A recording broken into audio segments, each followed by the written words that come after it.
Our judges today, you've heard from some of them, Sasha Barab, Arturo Behar, Soren Gordhammer, or you haven't heard from, but Soren, where's Soren at? He's probably chatting with somebody. Soren is the founder of Wisdom 2.0, and he's a dear friend of mine. He's going to be one of the judges. Chad Ming Tan, where's Ming? Oh, you're yes, you are. So Ming is. Oh, by the way, he cannot find me because I lost weight. So. He gave it to me, I think. So Ming is one of our actually biggest benefactors. He's our lectureship. The Ming Wu lectureship is in part named after his generosity. And he's really been a dear friend and supporter. He has a wonderful book called Search Inside Yourself, and he's paying me for saying that. So Ming is an engineer at Google and has been on his own journey to bring peace throughout the world through compassion, and he's just a wonderful individual. And Premal Shah, founder of Kiva, who you've spoken to, is our other judge. So I couldn't really ask for a better panel, and I think I'm one of the judges, so obviously we couldn't find a better. Exactly. The other opportunity is, and do we have the sheet that shows how people can vote? So inside of your packets is a compassion technology contest little thing, and actually it allows each of you to put your own vote about these applications. And these will be taken into consideration at the end by the judges. It'll be up to them to how much to value those, but it gives each of you an opportunity to really put your own input into the judging process.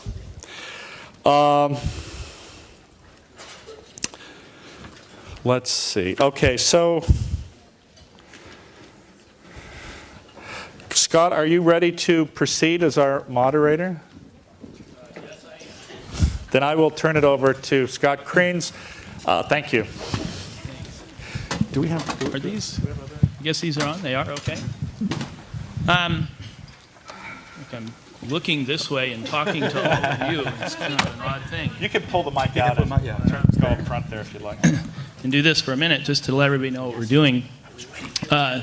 First of all, thank you all for being here. This is a cool thing. I won't say a lot about 1440 because I want to turn this over to the people that were here to celebrate.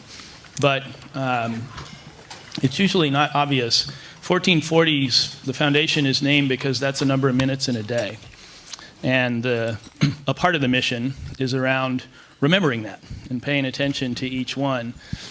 The thing that we are trying to do with the foundation's work. Our vision is compassionate communities leading generative lives. And we think of compassion as being this naturally resident thing. It's kind of like the proverbial chipping away of the stone around David. It's in here. So it isn't something that we have to learn or inject. We just have to let it come out. And that happens in community. And the kinds of communities or compassionate communities that we envision and hope to enable in some small way are those that are leading generative lives. And by generative, we mean communities that create more energy than they consume. And we're kind of sitting in a really good example of a generative experience. And so the more of those we can cultivate in these communities, and the more compassion that can be enabled by anything that we or any other folks can do, the better. The hard part about that is, at least in our experience, it's easier to talk about it and wish for it and hope that it materializes in the world than it is to do it. And it kind of shouldn't be. And on any one example, if we're really mindful about any one of those minutes, we can practice it, and arguably that's the best way to do it. But how do we cause this room of people to be replicated, multiplied, and for that impact to happen in such a way that it isn't just a thing that we wish for, but it's a thing that's happening? And the way that we try and serve the vision that we have is with a mission or a method to all of this. And we call that serving champions. And it's serving champions committed to helping us grow in relationship and in spirit and in wellness. And we define champions as those people who have passion for taking the kinds of things we all wish for and making a mission out of carrying it into the world. And there are 65 examples of those champions that submitted to this contest. And there are, excuse me, there's 10 of those that we're going to hear from today. The challenge that we have among those champions that have inspired us and will inspire, I think, all of us with what they do is how do we find those 3 that we're going to help with regard to the contest per se. I don't really like that term, but anyway, this thing that we're doing. But in my experience with Soren and the work we've done to support Wisdom 2.0 and its efforts, there's at least as much enabled by the visibility and the support that all of us can give to these champions as by the quote-unquote contest. So I would invite any and all of us to be sponsors, cheerleaders, and supporters of the champions that you're going to hear from today, because all of them are worthy of our energy and our support and our love, and they're certainly going to give us that same commitment in what they'll come and say to all of us here over the next, however long this is, a couple hours. So let me get out of the way so we can hear from the champions. The first of them is Moodpig, and Gabriele Angelo Yahi is the founder of this, and it's called the Sentiment Discovery Network. And along with his co-founders, and he created Moodpig out of an idea that was rooted in emotional connection and believing that emotion is one of the forces that fundamentally connects people. And Angelo comes from a finance background, interestingly enough, and holds a BS in business from American University, an MSF from Suffolk University, and will be today presenting Moodpig, Feel the World. So Gabriele Angelo is right here. Thank you. Thank you. My name is Angelo, and I'm the, I'm the founder of Moodpig. That's our logo up there, Feel the World. And we created this concept out of the idea that we can actually change the world if we change the way we see ourselves in the world. Essentially, it's a sentiment discovery platform. If you can sum it up in one word, into a few words, it's really a place to keep emotional tabs on people we care about. Now, this is Moodpig over here. The idea is to think about the nature of feelings. Think about how dynamic the whole thing is. I mean, we all have them. They show up as randomly, they disappear randomly, they can linger, they can force us to ask for help, they can force us to just acknowledge they exist. Sometimes you talk about them, sometimes you don't. So the idea here was to make sure we juxtaposed that dynamic nature behind sentiment with simplicity, all the while preserving this interesting visual narrative. So this is Moodpig. It's quite simple. You look at the whole thing and you can summarize it quite easily. You get to choose your mood. You get to choose how you feel. The color is our narrative. We talk about what happens when you think about mood in such a complex way. We want to remove some of that aspect and focus on color and the feeling. So you can choose your mood. The mood is the color, it's the state. The options, which you provide up there, are the feeling. So we pair mood and feeling. So, excuse me. So we have this. We have what we call, before we get into this whole thing, actually, let me go back. The most important thing here to look at is the question, how are you? We don't spend enough time actually answering or asking ourselves that question. I think we talked about that earlier today. How are you? If you think about it, you just respond, I'm fine. But are you really fine? How are you really? So we wanted to actually highlight that. So that's important for us to think about. The next thing we look at here is a way of it's a way of actually making sure we capture what people are saying. So we give people a few options under each mood category, and we also make sure that we're actually going to be adding a few more choices here. So you go in there, you select how you feel. You have the mood and you have the feeling. So you can say something like, you know, I'm happy, right? I feel sexy, right? Not a bad way to feel. You can also say something like, you know, I'm angry and I feel horrible. When you feel angry, when you feel, excuse me, this thing. When you feel horrible, you can feel angry, you can feel sad, you can feel afraid.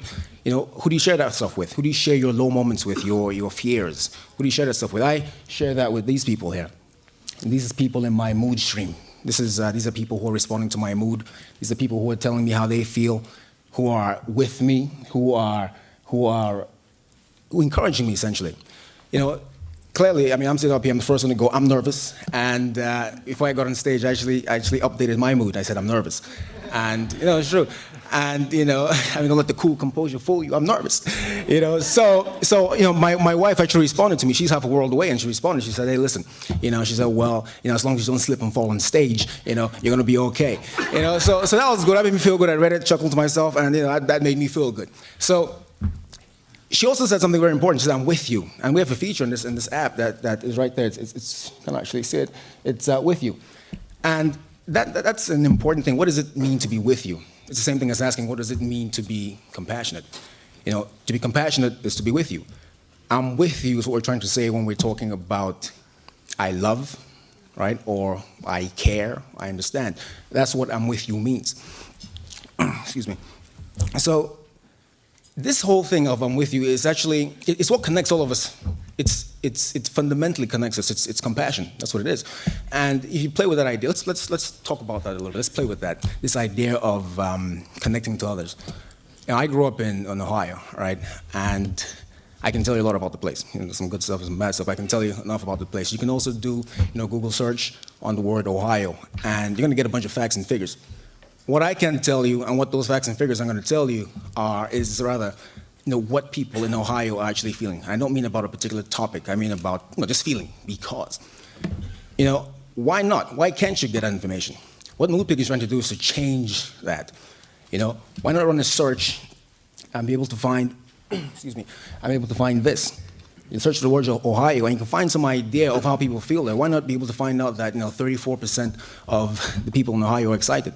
Or, you know, 45% of women in Ohio are happy.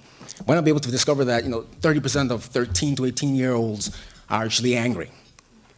That's interesting stuff. These are new sort of questions that change the way we look at the world. Data like this, it gives us new whys. It gives us a new way of asking questions. You know, well, why are women mostly happy today, right? Why are boys mostly angry today, or 18-year-old boys specifically? Why is this the case? These are the new whys that this kind of data allows us to start asking. Excuse me. And the thing about data like this is that you can get into something really interesting. You can start creating the kind of environments that help change the world, that can help change what we think is important about the world. You take this and you apply, well, here's what happens when you talk about, when you post a mood pic. You can post publicly, it goes out to your friends, your followers. You can post privately, it's like a mood journal, you only get to see that. You can actually post anonymously. When you post anonymously, it goes into this world of anonymous Moodpig users, and everybody can interact with it anonymously. So you have a mood out there, and something interesting happened a week ago when we were testing this anonymous feature. A mood got posted, and I'm filtering through this anonymous stream, and a mood got posted, and I'm looking for angry moods. And somebody said, I'm angry. You know, life is showing me the ground, it's showing me the floor. I'm angry, I'm gonna make it. A few minutes go by, and the with you start coming up, because you can, that's how you show compassion, you can be with you. With yous keep coming up, and comments keep coming, and I see one comment that stands out, and this comment really struck me. It was something that Les Brown, he's a motivational speaker, he had said. This person put a comment in, so response to, life is showing me the ground. I don't think I can make it. This person said, if life knocks you down, make sure you land on your back, because if you can look up, you can stand up.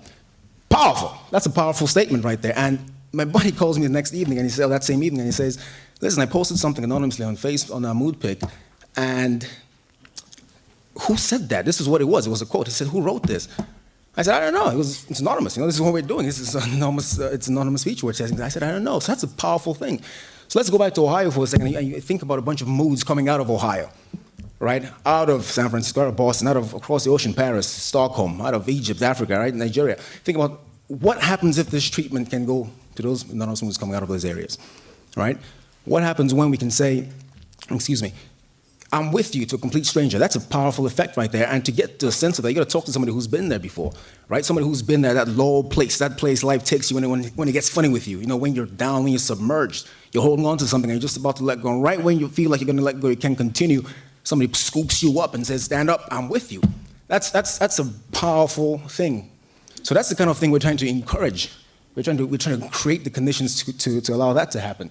So, excuse me. This is a mood of a feeling of a 14-year-old girl, actually. And when we talk about creating these spaces where you give young people emotional access, you give them an emotional release, you give them this compassionate spaces to talk about how they're feeling. This is the kind of thing we're talking about here. You know, you think about a school, you think about a business, you think about being bullied. Let's go back to the school. You think about being bullied. Do you know what that feels like? Can you imagine what that feels like, being scared to answer your phone or socialize online because you know at the other end there's torment waiting? Being afraid to go to school because you know there's pain there? You know, you don't have to imagine that. There's a bunch of kids out here, young people, who are going through it. They're living it. They're alone. They're emotionally afraid. They have no one looking at them, actually. They don't feel like they're being heard. They feel like they're invisible. So why not create a place? We don't have to accept that. We can actually do something. We can create a space where they feel as though they're being heard, they're being seen. Right? So this mood right here, this is a 14-year-old, this is a real child, by the way, 14 years old. I feel sad, you know, I feel lonely and out of place. I'm sick of it. When does it get better? What if we don't have to meet this with silence? What if we can meet this with this idea of with you, 71 with you, this idea of commenting on a mood, going right to it. So mood, so comments like, it gets better, I've been there before, have some faith, something that shows this kid that, look, you're not by yourself here. You know, so this is something that everybody is well aware of. And let me give a quick little thing. This is a powerful symbol, simply because at some point in time, you know, there were a bunch of people in offices throwing trash in one black bin. Black bin, black bin, black bin. Now, if I ask anybody in here what's the difference between the black bin and the blue bin, you're going to tell me. I mean, what is it? Recycling, right? Okay. So this was always the case. People throwing this stuff in there, and these same people had been aware of the movements around recycling, around that recycling being good stewards of the environment and all that stuff, but they kept doing it anyway. One day, they show up at work, the blue bin is there. This blue bin is being filled up. It's being filled up. You know, what changed? What changed? The only thing that changed is you give people the tools, and you make it convenient, and it becomes something that, it becomes habit forming. It becomes part of their consciousness.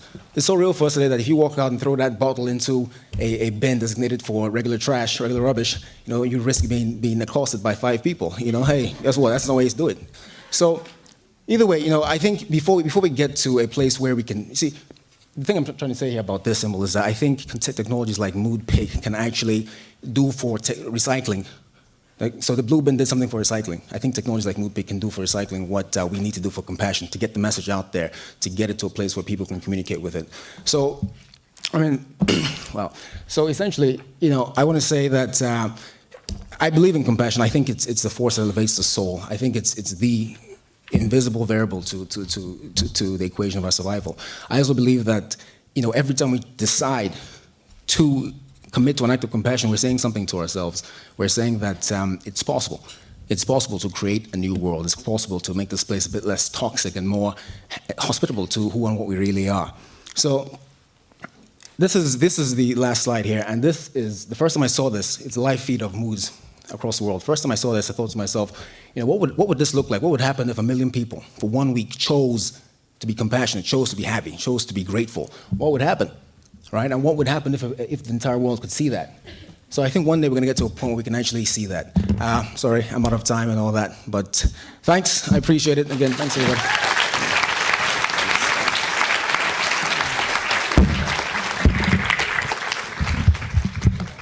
All right, the nerves got the best of me. You guys have questions, so.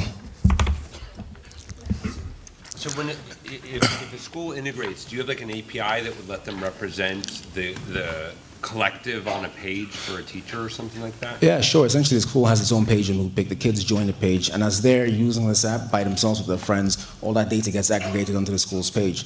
So you can see some percentage of, 30% of the kids feel this, and there's this feed that's anonymously showing what some of these kids are feeling. So there's a depressed mood there. You get to see why. You can comment. You can be with the kid. This is a way to let that person know that you're not alone in this. The reality in school is one thing, but the real reality is something else completely different.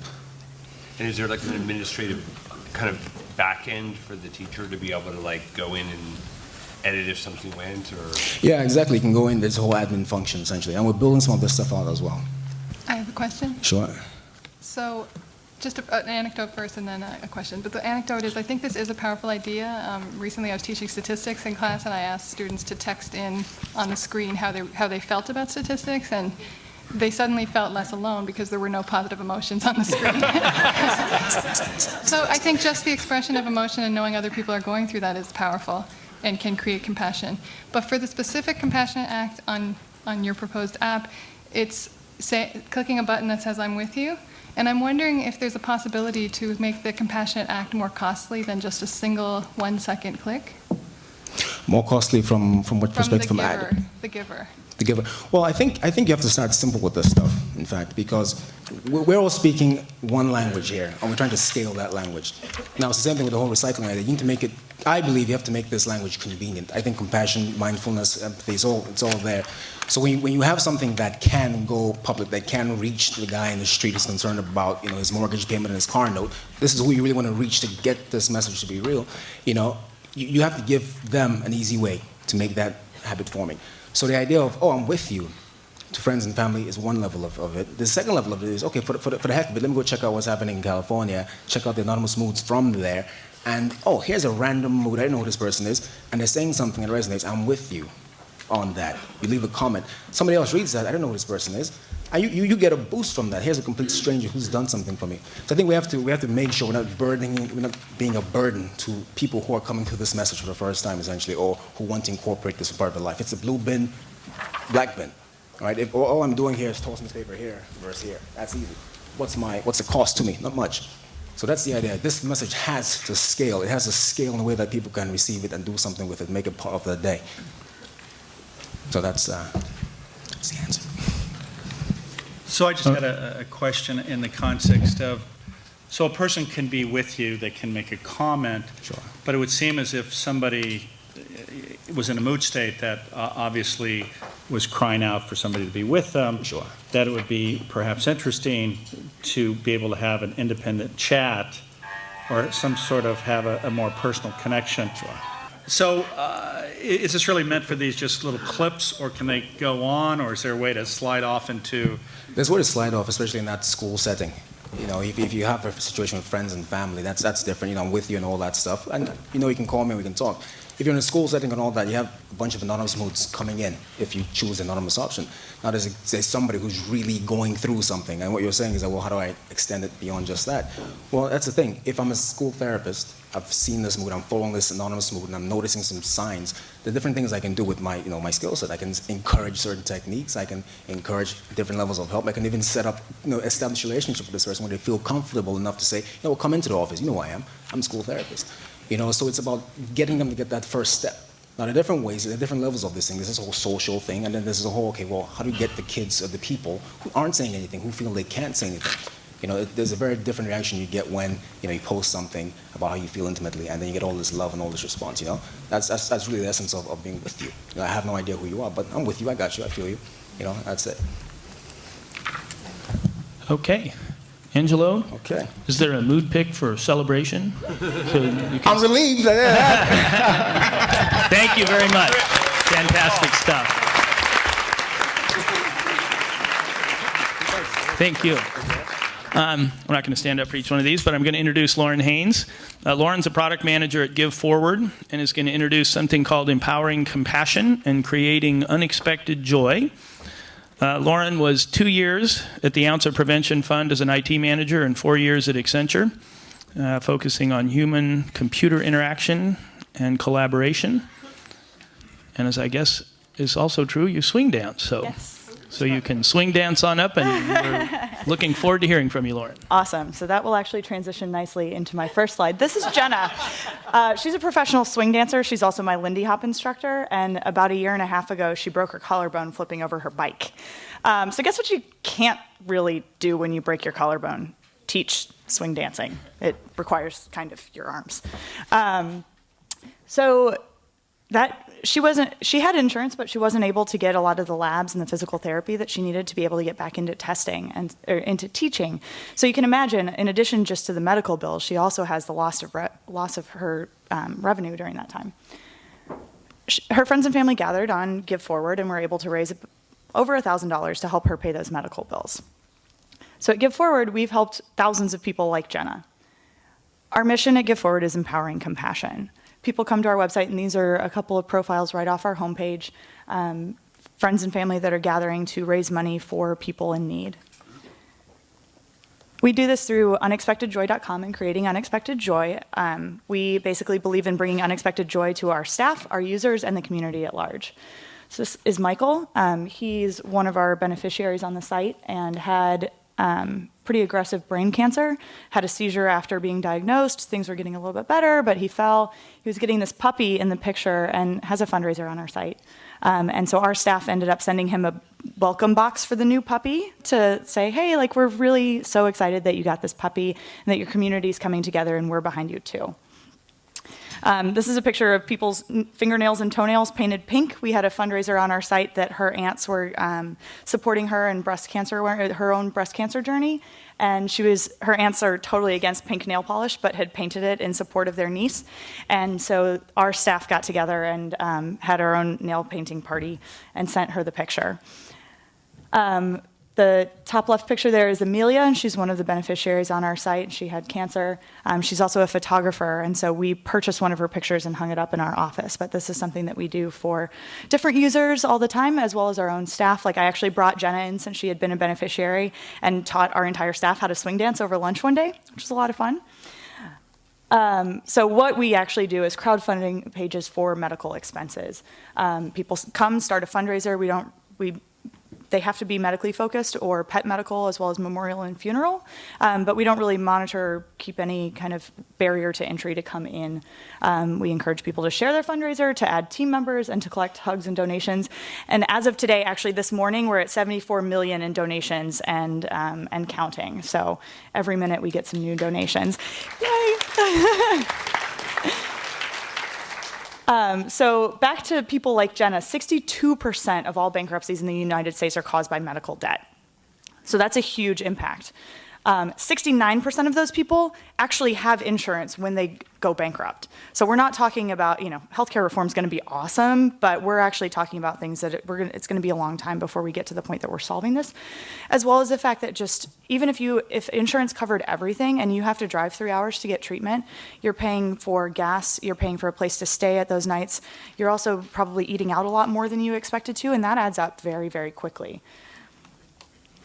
So Give Forward is currently the only crowd fundraising platform specifically focused around the medical field. So what that lets us do is partner with really interesting organizations like Lots of Helping Hands, where they have communities around supporting, very similar to Caring Bridge, as well as having a prescription card that we give people an extra basically benefit. Hey, you're on a Give Forward, you use this code to go get a prescription card and get some extra discounts. So especially if you don't have insurance, it might be a little bit of extra relief off those medical expenses. As well as a partnership with the CCARE group that does remediation around medical bills. So if the hospital charges you $30,000, they'll come in and look at your bill and say, actually, it's really probably only $20,000. Like, if they had insurance, you'd be charging them a lot less through the insurance company. Or just the bill that would even go to the insurance company would be lower. So are you serious here? So we're able to have these partnerships that some of the other crowdfunding platforms like GoFundMe or Indiegogo, even though they see that in a lot of cases medical is their largest category, because they also support all these other things, we can do these really interesting partnerships. We also, through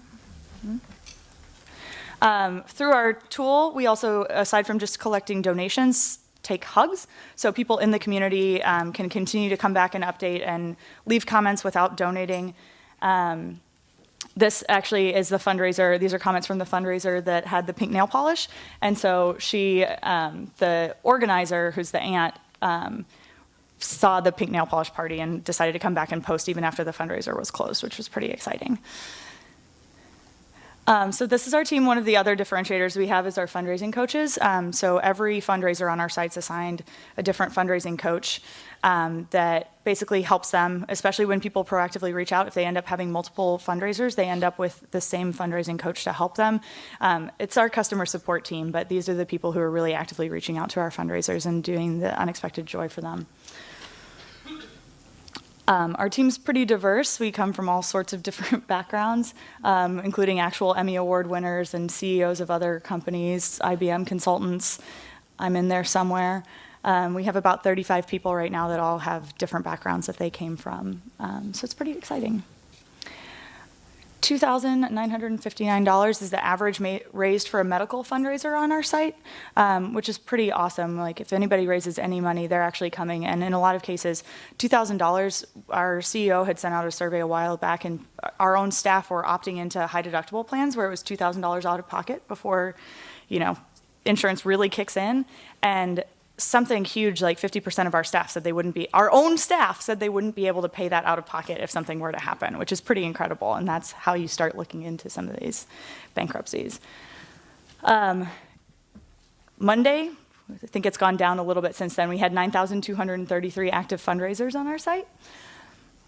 So really the question from here, we've been around for about 5 years. Again, we've raised $74 million in donations to the families that we're trying to help. How do we magnify that compassion? How do we help our users be more compassionate towards each other? This was a note we got back from someone that had been a fundraiser on our site. You can tell that they're pretty emotional about it. They're impressed by the thoughtfulness, the dedication, and just really the place to come express to friends and family what was going on. So most of the fundraisers on our site are donations from friends and family. The people who don't really promote their site on their own personal networks, Facebook, tend not to see as much traction. So what we want to do is really make sure that we're focusing on community. So those causes on the left are on our search page. Those are the places that we know that we have the most fundraisers right now. And these are some of our breast cancer fundraisers that are active on the site. What we'd love to do is we know that we can do a really good job for people coming to the site and getting friends and family involved, but how do we connect these people to each other? That illness can be so isolating in a lot of cases, and especially for people that younger adults that have cancer, a lot of their peers have never dealt with anything like that, let alone their own illness, let alone a parent being sick. And in a lot of cases, you don't necessarily want to post to your Facebook network all the time, I feel like crap today. Sometimes you do, but sometimes you want that group of people to be right there with you without publicizing to everyone. So how do we bring these groups of people together and to be a resource, aside from just a financial resource, but really to have the information that they need when they're hurting, as well as the emotional support. And in a lot of cases, one of the things that we found is really awesome on our site is the best fundraisers are typically set up by other people. So someone is coming and saying, I just want to help, and helping those people know what's an appropriate level of helping. So that's where we want to go. Questions?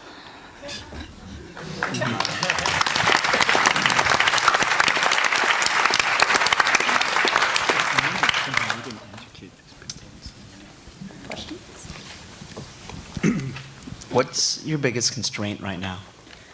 Biggest constraint, I think, is having focus on what we're actually doing.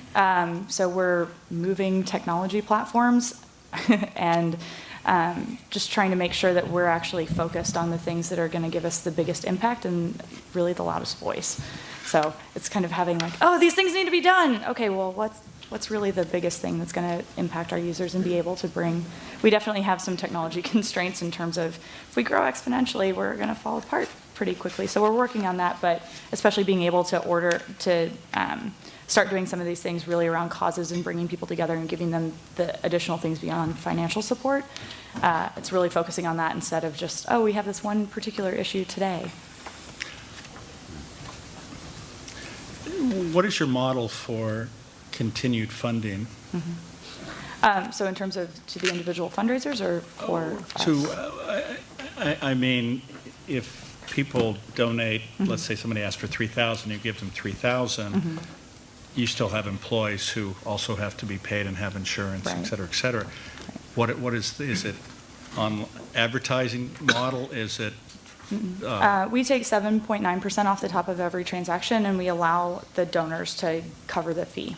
So when you look at a lot of other nonprofits, we're a for-profit, but compared to other nonprofits that are in the space, they're like, oh yeah, we have 20% overhead. We're like, we have 7.9%, and that includes the credit card processing fee. So we also look for some of those partnerships with the medical groups to be able to hopefully get the word out either through practitioners or through the different hospitals and insurance companies. So nothing's really official there yet, but that's definitely one of the avenues that we're pursuing. Great, Lauren, thank you very much. So next we have Casely Killam.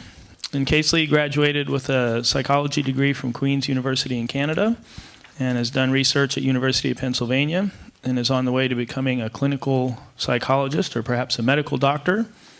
And recently completed a project called Compassion Action, where you did one compassion action every day for 108 days. I don't know, what did you do on the 109th day? Well, you'll have to check out my blog. Okay, we'll take a look. Welcome. Casely's going to talk about compassion in motion. Thank you very much. All right, so hi, I'm Casely Killam, and I'm going to talk to you about compassion in motion. So, for the next 10 minutes, let's go for a ride. And along this ride, I'm going to tell you about how this campaign can potentially impact the lives of over 1 billion people around the world each year. And I'm going to do that with 5 points. What, who, why, how, and you. So first off, let's talk about what the Compassion in Motion campaign is and what will be on the screens. And here's a short video to explain. My name is Casely, and I'd like to tell you about an exciting new technology campaign that my collaborators and I are working on. Imagine that you get into a taxi. The average taxi ride lasts for 15 minutes. So let's say that for 15 minutes you're sitting bored in the back of a taxi. Now, imagine that during those 15 minutes you could be changing your life and making the world a better place. Sound unlikely? Let me explain. With the Compassion in Motion campaign, you can learn about the science of compassion and try out activities to enhance your social connectedness, all while en route. PlayTaxi Media is a company that operates interactive touchscreens in taxis across Canada. It was started by my brother. So, the idea behind the Compassion in Motion campaign is to present brief, engaging activities on the touchscreens in taxis. Some of them will be informative videos that teach passengers about how to cultivate compassion and why compassion is beneficial.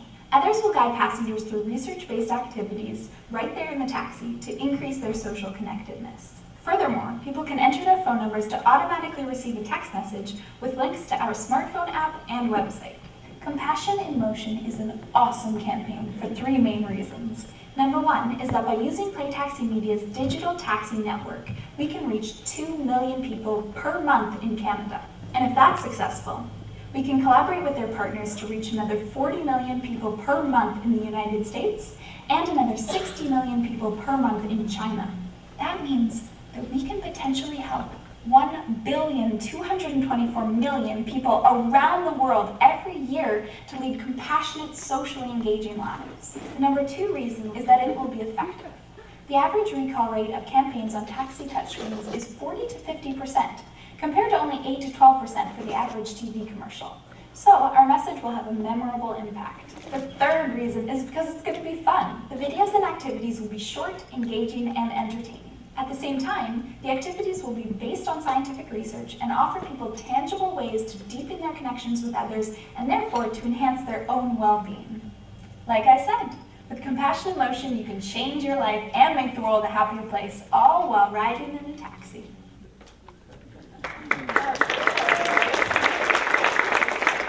All right, so now I'm going to give you one example of the kind of activity that will be shown on the screens. So imagine this. You get into a taxi and you're stressed out and you're in a rush. I'm sure we can all relate to that feeling. But for the next 15 minutes, you can just relax. So up in front of you on the screen pops a video and it says, hey, try this out. It's fun, it'll make you feel good, it might even improve your life. So on the screen, you read a list of core values, and you select, such as these here, and you select one that is most important to you. So let's say that you select family. Well, research has shown that by focusing on important values, that actually stimulates pro-social feelings, such as love and connection. So while you're thinking about how much your family means to you and why they're so important to you, you're experiencing these positive emotions. Moreover, you're able to translate that into pro-social behaviors because when you click on the top core value on the screen, it comes up with a list of different things that you can try to enhance that value in your life. So for example, for family, it suggests that you express your appreciation and gratitude to your family members. So now, when you're getting out of the taxi, you're in a more positive mindset. Your perspective has shifted. Maybe you tip the driver more. Maybe you go to work and you're nicer to your colleagues. And when you go home that evening, you're more mindful of how much your family means to you, and therefore you're more likely to express it. Maybe you bring flowers to your spouse, or you call your parents and thank them. So this is the kind of experience that passengers will be able to have. It's simple, it's memorable, and it's impactful. And of course, each person might only be influenced by this campaign in a small way, but among so many people, all of those small changes add up to an overall huge impact. And next, number 2, let's talk about who's behind this campaign. The main person is me. What can I tell you about myself? My mom calls me a nerd. Lovingly so, I think. But, she might actually be right because I love learning about absolutely everything, and I'm especially nerdy when it comes to psychology and mental health and healthcare and the role of compassion in those arenas. The next person is my brother, Zach Killam, so he's the founder and CEO of Play Taxi Media, and he's offering us the technology platform to make this happen. We're also consulting with Dr. Yotam Heineberg, who's an expert on compassion-based interventions, and he's helping us to select and develop the most potent, science-driven activities for on the screens. Number 3, why is this campaign beneficial and important? Well, there is so much valuable research on how to be more compassionate, how to deepen your social connections, how to increase your well-being, and so on. However, the average person doesn't know anything about that research, or at the very least doesn't know how to apply it in their own lives. This campaign is a way of disseminating that wisdom and getting it into the social consciousness of millions of people internationally. So with this campaign, we hope to literally put compassion into motion and make it more mainstream. So why will this be successful? There are 2 main reasons, and the first is scalability. As you can see on the slide, the sheer number of people that we have the opportunity to reach is incredible. Over 1.2 billion people per year in Canada, the United States, and China. To put that number in perspective, the Super Bowl, which is the most watched event in the world, is seen by around 150 million people per year. Pretty good. This campaign can beat the Super Bowl for viewership by 800%. So, and I mean, of course, it's unlikely that every single person will actually engage with the activities, but think of the ramifications if even 15% of people do. That still beats the Super Bowl. So no matter what, we're reaching, or we have the opportunity to reach a huge amount of people. The second reason that this will be successful is effectiveness. So all the activities are based on psychology research. Furthermore, Play's data analytics team records every single touch, every time a person touches the screen and exactly what they touch. They also customize surveys so that we can gather feedback and improve our campaign accordingly. And moreover, the Taxi Media Network offers recall rates of 40 to 50% compared to only 8 to 12% for TV ads. They offer an engagement level of 12% compared to only 0.2% for online ads. And they offer a captive audience for an average of 15 minutes compared to only 15 seconds for newspaper ads. All right, number 4, how are we going to bring this to fruition? Well, step 1 is to design and format and automate the activities on the screens, working with a production company for the different videos and with Play's tech staff to actually automate everything. So if I'm fortunate enough to win today, then this is where we will invest the award money. Step 2 is to launch. So first we're going to pilot the campaign in taxis across Canada. We'll gather data and feedback from that, and then we'll work with Play's partners to expand to the US and China. And step 3 is to expand. So although initially we're focused on actually launching the campaign, that's just the beginning. So with additional funding, we'd like to compile a menu of follow-up apps that passengers can download onto their smartphones directly through the screens so that the benefits can continue in their everyday lives. As well, we can collect emails and phone numbers through the screens to send people daily or weekly activities to try out at home. And as well, there was one more thing. I don't know. The point is, oh yeah, that's it. We're going to do research so we can actually use this as a platform to collect before and after data so that we can track exactly and measure exactly how this is impacting people's lives. So number 5, let's talk about you. So I have been amazed by every single person who entered this contest. And I think that those ideas are valuable and useful, regardless of what happens today. So I know that technically this is a competition, but I'd like to open this platform up to all of you. So to the other contest finalists and to anyone here, if you have an app idea or you're a developer, let's talk about bringing your pro-social activities into the hands of millions of people through this medium. I think that together we can create a digital compassion network where many, many small changes among many, many people add up to an overall huge impact. And I am so excited to do that with all of you. Thank you.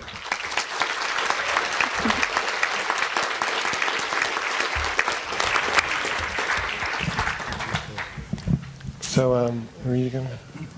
Okay. So I really like a lot of aspects of this, particularly the way of the gamification element of kind of making it fun, and of also taking kind of dead space that people don't have anything scheduled and using that kind of creatively. I don't ride a whole lot of taxis, but I was just in New York City the last couple of days, so I rode a lot of taxis.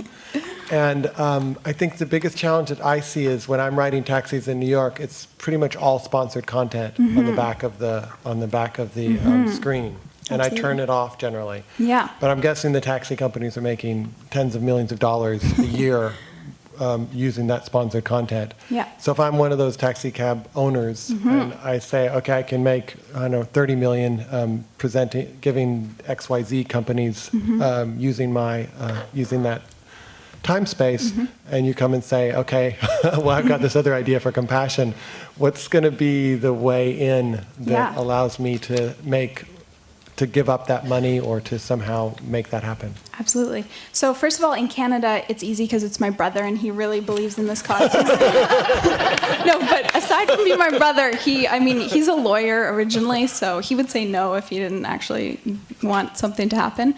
But the other thing is that with other companies, or with expanding to the US and China, there are 2 main reasons that this is appealing to them. First is that they're always looking for new content. Yes, they make a lot of money off of advertisers, but there's always space for new things. And my brother is the first person to say this. They're always looking for new, interesting things. The second reason is that, I'll speak on behalf of my brother. They're not just interested in advertising and bombarding you with these annoying advertisements, which frankly they are really annoying. I would turn it off too. They also want things, and my brother especially, wants things that are valuable to the actual customers and that bring something interesting and useful. I mean, that's really good PR for them. If they're, spreading this compassion campaign, that's good PR for them. And they want that because it keeps people interacting with their product. Yeah. I was saying 2 things. One is, it would be interesting if you got to a point where I saw a sticker on a cab that had a compassion logo, and I was like, oh, I'm getting that one. No, sorry, keep going. That would be like a hell of a Wednesday. But in terms of, my next thought was going to be around you said interactive, but then you talked about video, and I don't really think of videos as interactive. But then you opened it up to the group, and I was thinking, wow, Moodpig on there would be pretty cool, and what are the needs of other people in the taxis? Definitely. It's like, I could see that. But it would seem like partly what would make me excited to get behind an initiative would be like knowing what are your principles for an app or a product getting on the campaign, and really getting rigorous around what do those look like, what do I value, what's in, what's out, what's the brand mean, and all that. I think could use some more development. Okay. Sure. I can speak to that a bit now. I only had time to give one example of what will actually be on the screens, but I could probably talk about that for hours, and that's something I'm really excited about, and I'd love to talk to you more about that. But yeah, I'm envisioning informative videos and inspirational videos, but also activities that people try, like the core values one. So it's a blend of informative and interactive and things for people to try. And in terms of the brand, this is about promoting compassion, promoting well-being, promoting social connectedness, creating like an avenue for people to access all the valuable research that is available on that. Like I want to do gratitude apps, I want to do acts of kindness things, I want to do self-compassion exercises. Like I have so many ideas for the things that we can actually put on there. So it's really about promoting good and social innovation through this technology platform. I like a lot of what you said. The thing that stood out because I wasn't expecting it was research. So I'm interested to know how you're thinking about tracking impact, especially behavioral impact. Yeah, so thank you for that question. I think that, well, I come from a psychology background, so that's something I'm really excited about. Where I'm thinking right now that we'll conduct the research is through the follow-up apps that people are going to download. So it's probably unrealistic to expect someone to have a dramatic or a significant change during their 15-minute taxi ride, or maybe we'll see.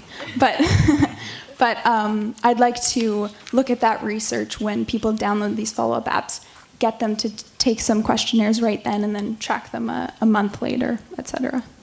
Thank you. Yeah. I also have a related question about research. So it sounds to me like you're coming up with a bunch of different potential activities. During the evaluation process, in terms of deciding which activity you're going to use, is there going to be any research basis of, besides the fact that it was documented from prior research, are you going to actually test first to see if it is effective in that medium?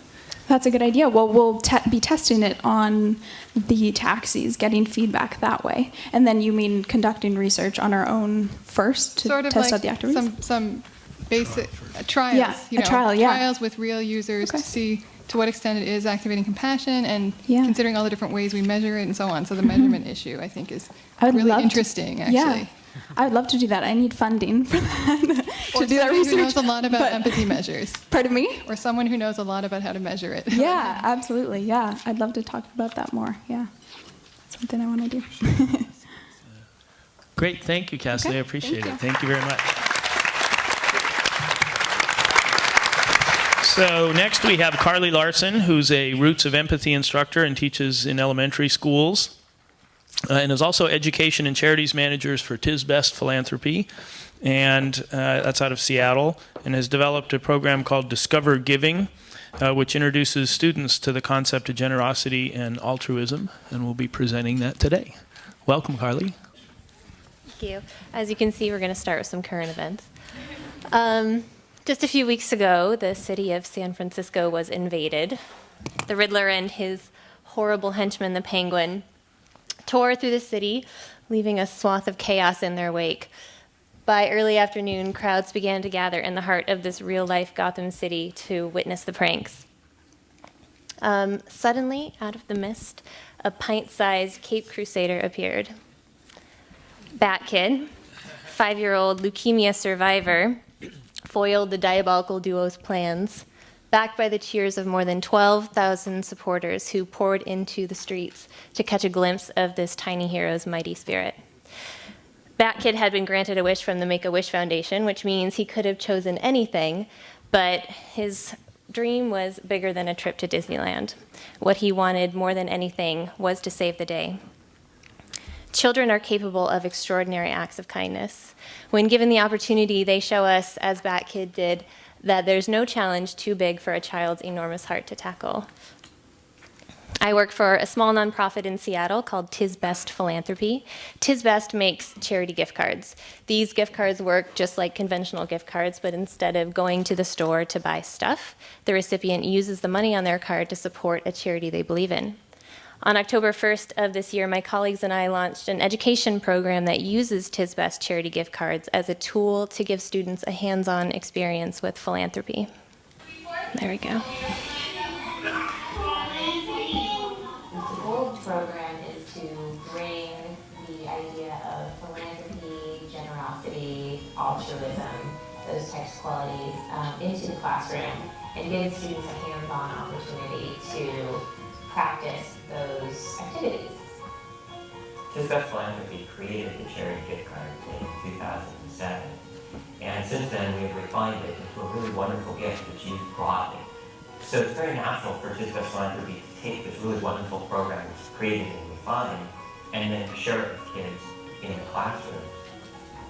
Inside the Discover Giving Classroom Giving Kit is prepared curriculum for grades 3 through 6, as well as student handouts, parent handouts, a poster, and a TISBEST charity gift card worth $1 for every child in the class. Your very own charity gift card.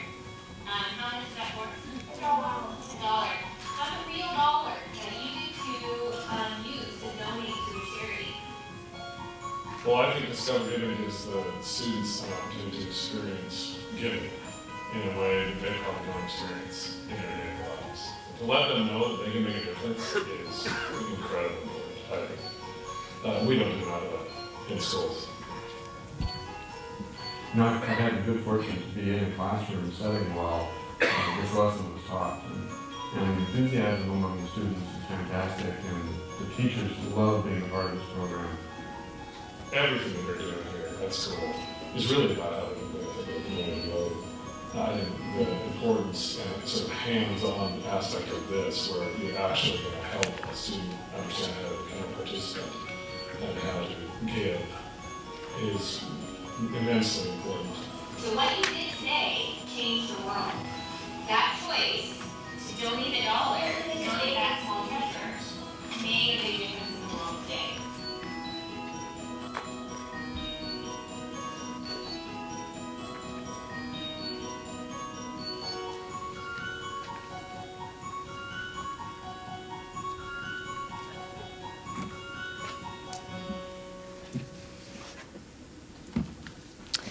So I approached this project with 3 goals in mind.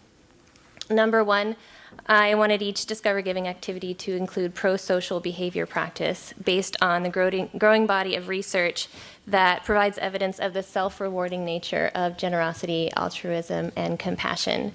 Students explore why they gave to the charity that they donated to and what it felt like to make a difference. By tapping into the intrinsic motivations behind generosity and altruism, students not only practice those pro-social behaviors in the classroom, but they also model those behaviors for their peers, introducing an element of elevation, that warm glow feeling we get when we witness a kind act.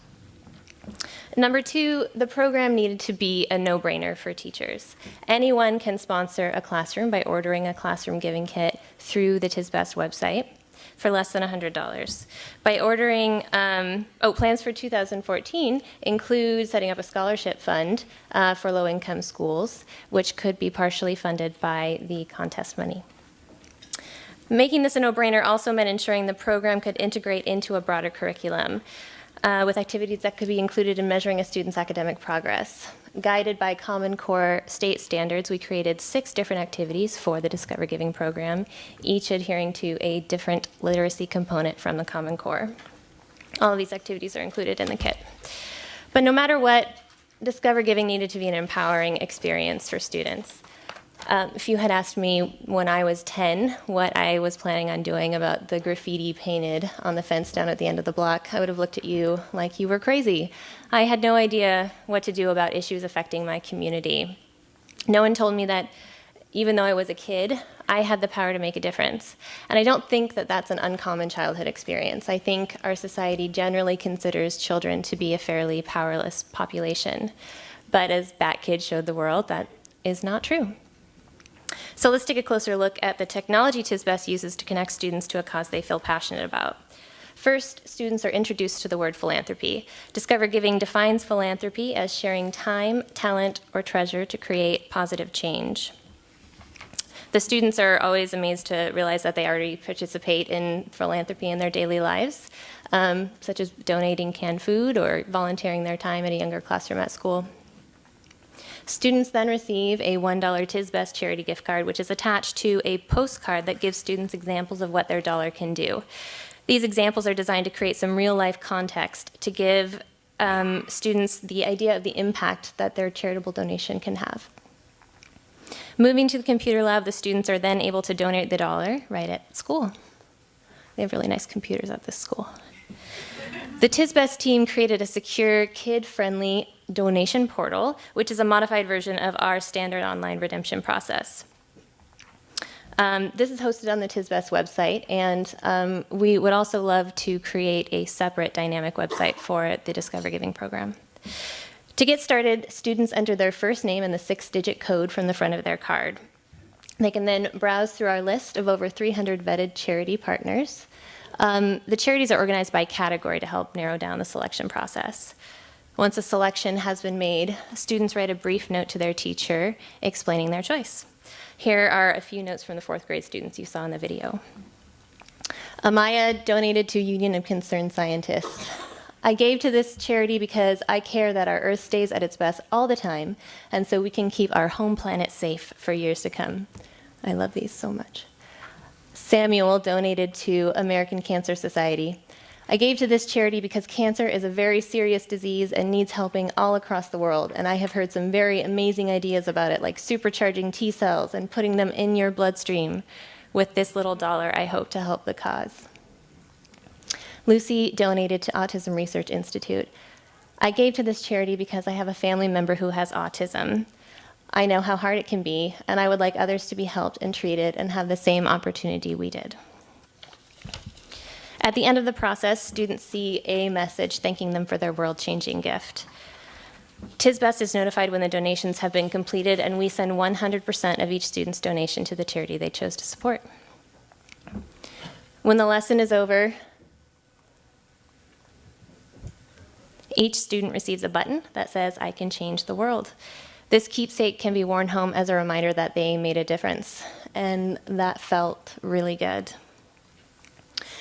I was struck not only by Bat Kid's enormous dream to be a hero, but also by the global response to his wish.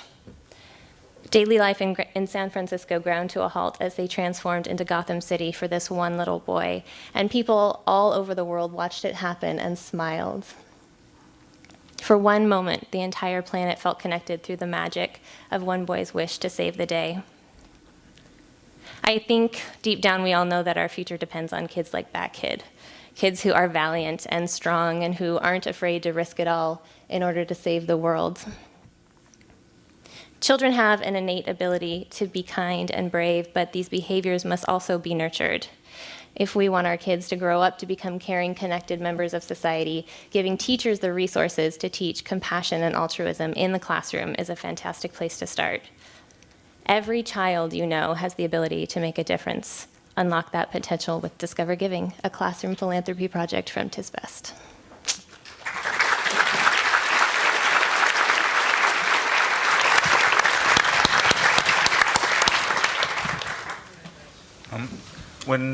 When you were doing the sending the message to the teacher, did you also consider like sharing with the classroom or having it be more like a community experience rather than just a message to the teacher about what you have done? Yeah, so some of the other activities, and the curriculum is very flexible, and so depending on the teacher's time and what they think their students would be interested in participating in, one of the activities that's one of my favorites is the charity research poster project. So the kids get to create an entire presentation based on their charity choice, where they research the charity, they answer certain questions about the organization, and they present that to their class along with suggestions for what their classmates can do to help that cause.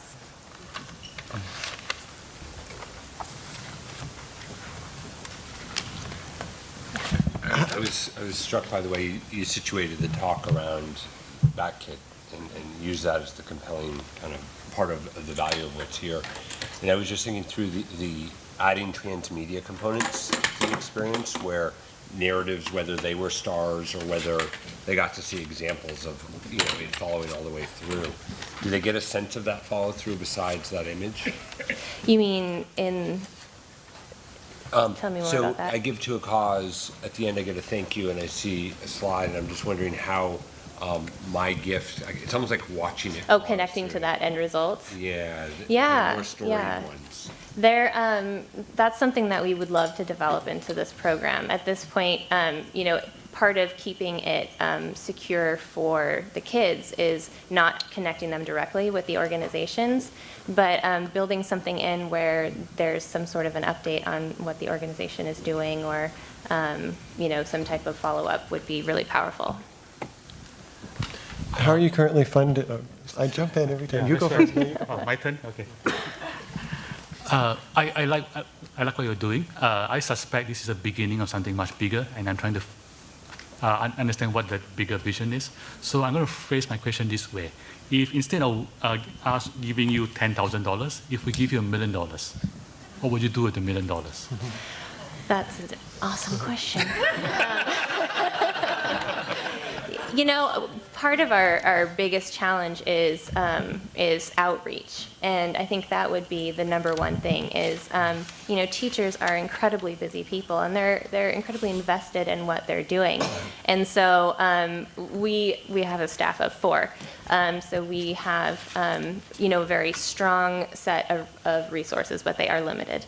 So being able to meet with teachers and reach out to teachers would be incredible, but also just sponsoring classrooms. I think that where the greatest impact this program could have is really in the low-income schools, where a lot of those students are on the receiving end of charity or generosity a lot of the time, and turning that around and empowering them with the knowledge that they can really have an impact as well. They are not always going to be asking for something is incredibly powerful. Yeah, it makes me think of, flow funding? It might be something that you just want to check out, where people are given resources to give away. And Marianne Weber kind of was involved with it. But I think that one of the challenges it seems here would be, how do you support mechanisms so that Ming, for example, or myself or somebody else could actually sponsor a school or sponsor a class or sponsor a way that allows those resources so you guys actually have the capacity to grow. And I think that would, to me, would be one of the challenges to explore and to look at, so that good-hearted people who hear about this have an easy way of saying, great, I want to contribute. Absolutely.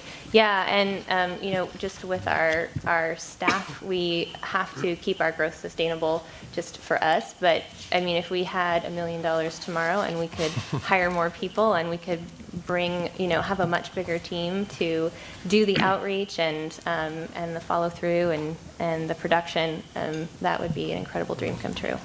And that would be a really interesting follow through for the donor. I mean, I bet everybody in here would give $25 to get 1 or 2 of those little stories. Absolutely. Yeah, and that's similar to Donors Choose. When you fund a Donors Choose project, you receive notes back from the teacher and the class, and building a separate website is something, we would build that into the website as well. That would be very wonderful. Do you also have any plans to track the behavioral impact on the kids? Oh, I'm so glad you asked that. So we'll be working next year with Dr. Lara Aikman, who has done some incredible studies on the relationship between generosity and happiness. And so she will actually be following several classrooms and tracking the impact that it has, not only in the happiness levels of the students that are able to give, but also in how that changes their relationships with their peers and engagement in the classroom. And have you explored whether the children can actually give to someone directly, so there's a human-to-human connection versus doing it online? Well, at this point, it uses our tool, which is the charity gift card, but it would be really exciting to see that grow into something bigger. Carly, thank you very much. Thank you.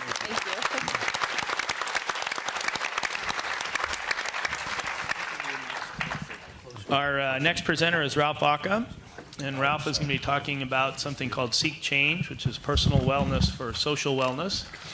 Ralph is a game designer, works in the New York City public schools, and has taught game design in after-school programs, and founded a for-profit digital simulation design company, and spoken in many conferences about interactive learning media. A doctoral student at New York University. Ralph Aka and Seek Change, Personal Wellness for Social Wellness. Hello, Ralph. Hi.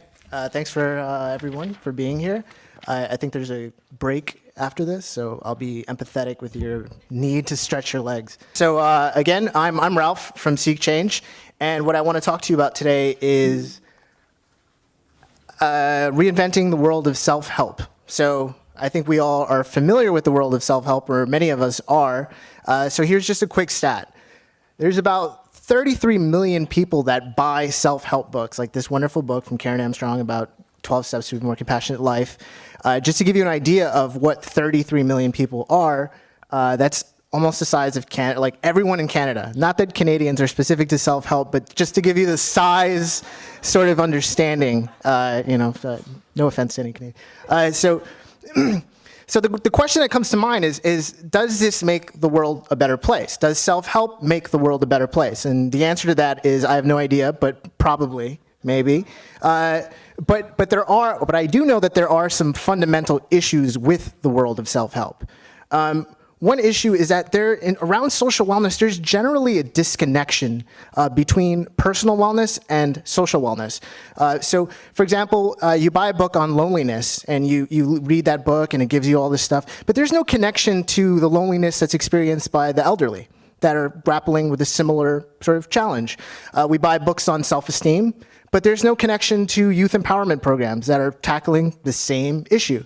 So generally what this looks like is that there's 33 million people focusing on an individualistic goal of empowering and bettering themselves, but there's a general disconnect between the 1.5 million nonprofits possibly dealing with similar issues, emerging social enterprises, NGOs, emerging corporate social responsibility programs. So these two worlds aren't necessarily talking to each other. So that's one issue. Another issue is that there's this love affair with knowledge and giving you lots of information on why something is important, why empathy is important, why this is important. Not to say that that's a bad thing, but there's not the same sort of emphasis on action and supporting you in the day-to-day. So what this looks like is I can go to therapy and I can go to a coach, I can go do all this, but generally, if you're in New York and you're not clinically diagnosed or anything, you generally just pick up a book. And you might, get an app that's free. Lyft is a great one. It's a habit tracker, so you can put in things that you want to do and count things that you want to do, so you can compliment other people. You can count that. Pay $10 for a journal, reflect every day. So generally, I think a lot of us has done this, and we stick with it for about a week. And then it ends like this. It ends with low adherence and low insight. What that means is that you don't stick with it long enough for it to sort of modify your brain plasticity or habitualize or whatever you want to call it. You need repeated exercise. We know that. And low insights is that you don't really know whether it worked. You don't know if you're tracking the data correctly. You don't know exactly what sort of impact it's had on you. And so these two problems are really why we designed this idea of Dara. Dara is a mobile wellness coach. She lives in your phone. Well, it's not a person. It's like we called her Dara. She's a digital adaptive response agent. That's where the name came from. She's a mobile wellness coach.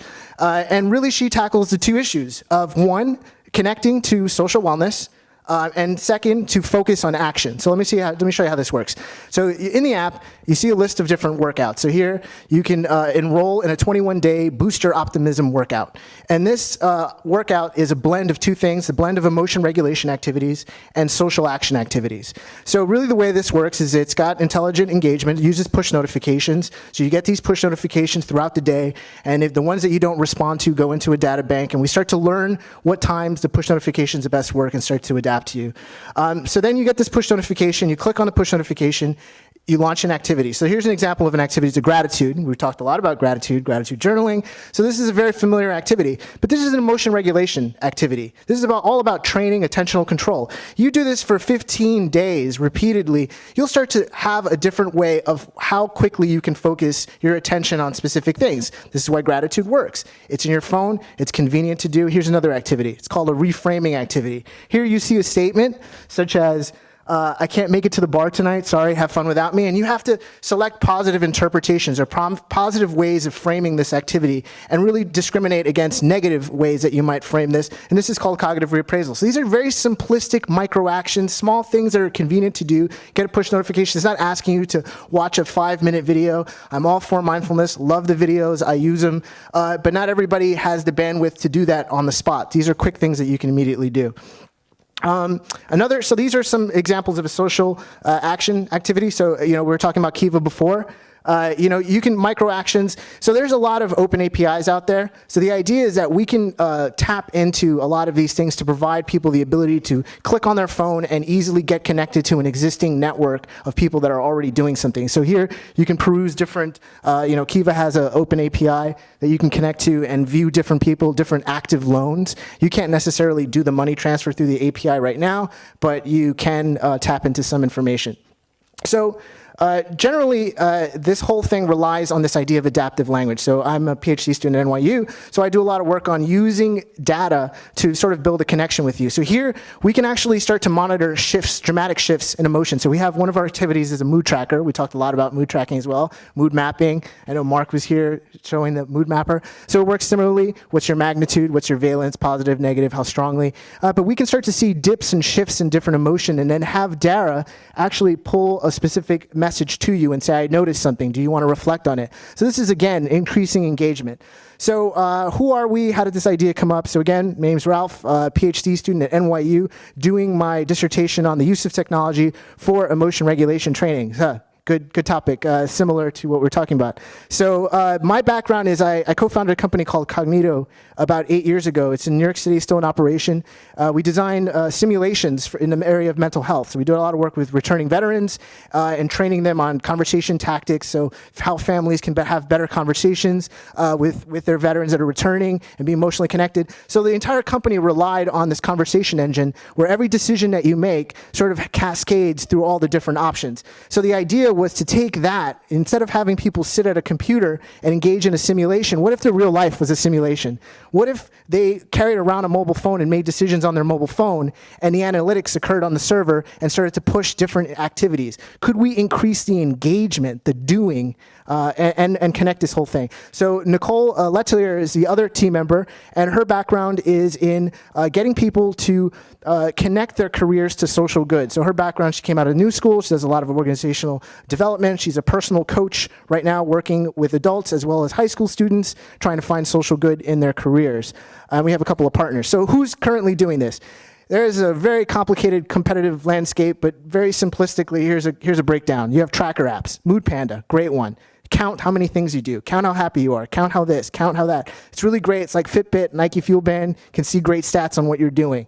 But after a while, we generally fall off because we see the data that we put in, but it doesn't necessarily give us insights. It gives us data. It's very different. There's content apps, really great as well. Headspace, I use Headspace. But not everybody is really wants to engage and can sustain that engagement over a long time. You have books, really awesome as well. Again, not necessarily feedback. And here's the space that we're playing in, intelligent apps. You have Lumosity, an amazing sort of cognitive training, interactive, gives you actual feedback, gives you an actual score. This is the type of insights that we're talking about. Be Life is a great app as well. They play around with delivering content, but they also provide insights and great feedback. So this is really the space that we're in. When it comes to the market, you got 33 million people on average spending around $24 a year. You're talking about $792 million addressable market. So that's an existing market with people that want something, and we're just trying to change it. The momentum is only growing. You got millennials that want to track more stuff, more wellness on their apps, and you have a proven business model, Lumosity. 35 million people using Lumosity, and their business model is a subscription model where they pay to receive activities and exercises. That's exactly the business model that we want to adopt. We provide the app for free, and then we provide a premium version for $29 a year. You can get social comparative analytics, so you can compare yourself to a baseline of aggregate data from all the users in the system. We also provide for $299 to coaches. These are people that have clients and working them through. We have a great network, personal coaches through Nicole. They can deliver it to the clients that they're working with and start to have accountability and measure and understand how their clients are using it. Great. So where are we right now? We have a 1.0 version that is in the both iOS and Android store. We're currently doing a human-computer interaction study at NYU, which is basically measuring the effectiveness, how people are responding to these activities. And we have 352 current users. Where we want to go is we want to create a Booster Optimism fully blown out program for Q1 of next year. We want to include in that 10 activities that include emotion regulation, and as well, we already have some activities, but we really want to boost those up. And we have a certain budget to do that. And really, we're going to go after life coaches that have existing clients. For every one life coach that we get about 10 to 20 different people involved. So we're going after people that have existing clients, and we want to partner with social organizations, social action partners. We're really going to go after the people that have existing APIs, Donors Choose, Kiva, people that we can easily plug into. The idea, again, in summary, take personal wellness, make it actionable, connect it with social wellness, also make it actionable, and the whole idea is to have impact. Our goal is 10,000 users by the end of next year. So I'm Ralph from Seek Change, connecting personal wellness to social wellness. Thank you for your time.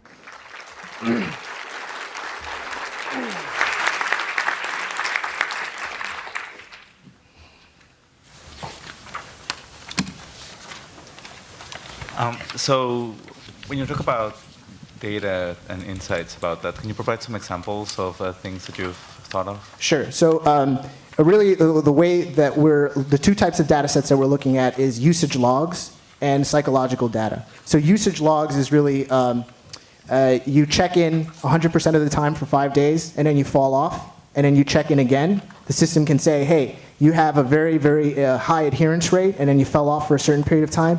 Did something happen? Are you going off on vacation? Do you know that we have this feature? Do you know? So that's about usability and usage. Turns out a lot of this software, a lot of the problems why people stop using something has to do with that. The second type of data that we want to look at is psychological data. Shifts in mood. So through our mood tracker data, we can start to see shifts in actual data. Gratitude journals, we can start to pick up keywords. That's not necessarily something we have planned for next year, but that's something that we can do, sort of qualitative in-text search, so semantic searches. So those are the two real data that we're looking at, and then we would build all those patterns into the JBoss system in the back end, and it would just look at these patterns and say, if check-ins were really good here over 2 times, then push this activity. If mood shifts dramatically, push a reflection exercise where they can reflect on their shift in mood and see if we can increase adherence rate. So really the idea is looking at whether or not this personalization and adaptivity can increase engagement, sustained engagement.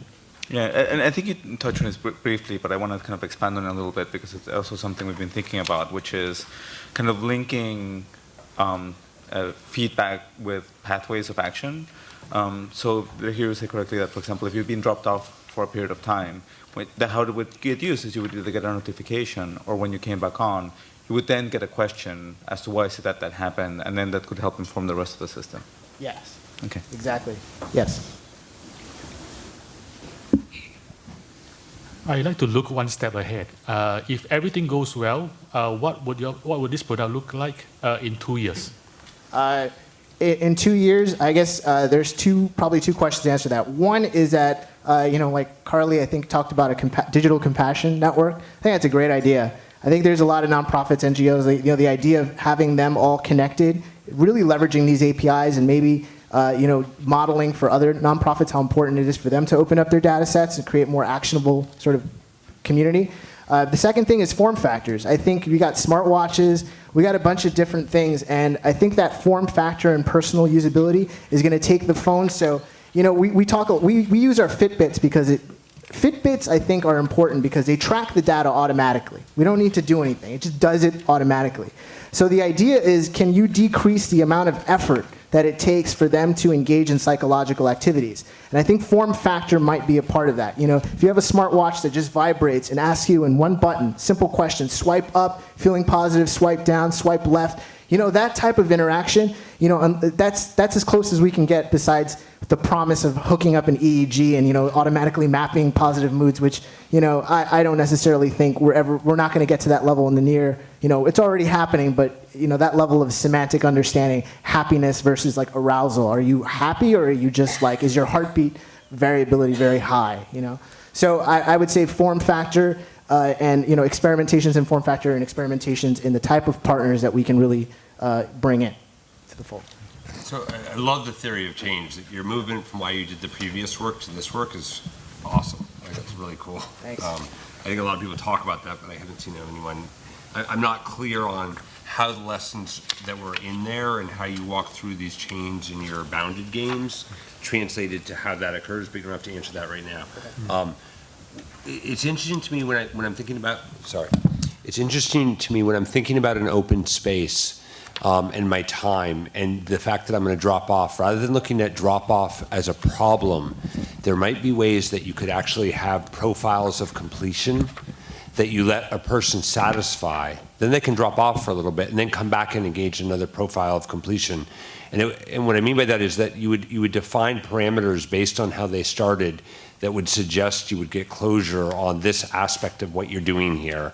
If you do these 5 more things, you do them, and then you get to drop off not feeling like whatever your bad word was there, like I left it, but like, oh, I completed it, now I'm going to go do it again. So I'm wondering if there can be a balance between wide open and success stories. Yeah, absolutely. I think the two things, just to shortly answer that, is we have a finite program. This is a 21-day, 30-day. It's not like a boost your optimism for the rest of your life, because I don't think I could stick with that for that long. So that's one thing, that we bound it. And the second thing is that there's the simple customization taken from the for-profit space of when you come in, how many notifications do you want? You know, not necessarily setting alarms, but it's when do you wake up, when do you go to sleep? And if I hit you with 3, which is the default, we're currently doing a pilot with existing life coaches in New York City, so we have 100 people going through this. We found out 3 is actually not a bad number of push notifications per day to get. So start you off with 3, but if you never answer the one in the middle, I'll just drop that one, you know, and increase your engagement rate, and then hit you some more and see if that works. You know, computers can do that automatically, and we've done great stuff with it so far. So we're pretty optimistic because we're using the program, but we're pretty optimistic about that. So yeah. Ralph, thank you very much. Great, cool. Thank you, guys. Okay, this is the user participation section of Compassion. We're going to have compassion and empathy for our 6th speaker, who will be speaking in exactly 15 minutes after we take this break, and we'll all be here empathetically waiting for that. So thank you. Quick 15 minutes, and we'll be right back.